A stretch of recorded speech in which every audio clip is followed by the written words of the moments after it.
ज्येष्ठ खगोलशास्त्रज्ञ आणि लेखक डॉक्टर जयंत नारळीकर यांचं निधन झालेलं आहे। वयाच्या 86व्या वर्षी जयंत नारळीकर यांनी अखेरचा श्वास घेतलेला आहे। पुण्यामध्ये राहत्या घरी वृद्धापकाळाने जयंत नारळीकर यांचं निधन झालंय। ज्येष्ठ खगोलशास्त्रज्ञ आणि लेखक जयंत नारळीकर यांचं पुण्यामधील राहत्या घरी निधन झालेलं आहे।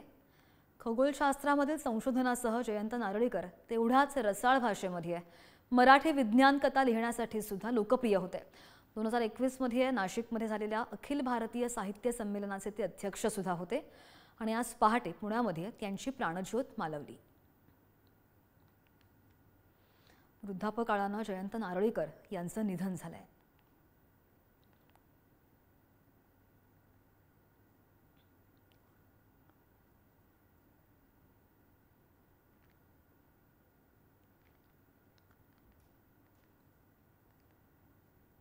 आणि या संदर्भात आपल्यासोबत भावना व्यक्त करण्यासाठी खगोल अभ्यासक दाकृ सोमण हे जोडले गेलेले आहेत।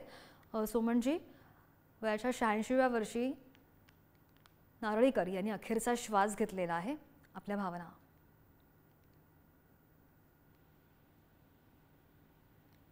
नमस्कार। डॉक्टर जयंत नारळीकर हे हौशी खगोल अभ्यासकांचे मार्गदर्शक होते आणि महत्त्वाची गोष्ट म्हणजे जगप्रसिद्ध असून ते एखाद्या मुलाशी सुद्धा इतका संवाद साधायचे आणि माहिती करून द्यायचे। अर्थात डॉक्टर जयंत नारळीकर यांनी खगोलशास्त्रावरती बरेच ग्रंथ लिहिले। त्यांच्या निधनानं हौशी खगोल अभ्यासकांचा एक मित्र हरपलेला आहे असं म्हणावं लागेल। जगाच्या दृष्टीनं तर मोठं नुकसान झालंय, भारताच्या दृष्टीनं नुकसान झालेलं आहे आणि त्यांचं लेखन त्यांची नक्कीच आपल्याला स्मरण करून देईल। अगदी सोमणजी, आणि त्यांच्या निधनामुळे विज्ञान जगतावर मोठी शोककळा पसरलेली आहे। हो, त्यांचं विज्ञान प्रसाराचं व्रत त्यांनी घेतलेलं होतं, हे महत्त्वाचं आहे। आणि मराठीतून विज्ञान प्रसार करायचा, खगोल विज्ञान प्रसार करायचा, हे व्रत त्यांचं होतं।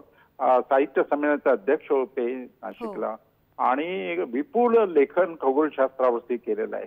तर त्यांच्या निधनानं या मराठीमध्ये विज्ञान क्षेत्रातील एका साहित्यिकाचा अंत झालेला आहे।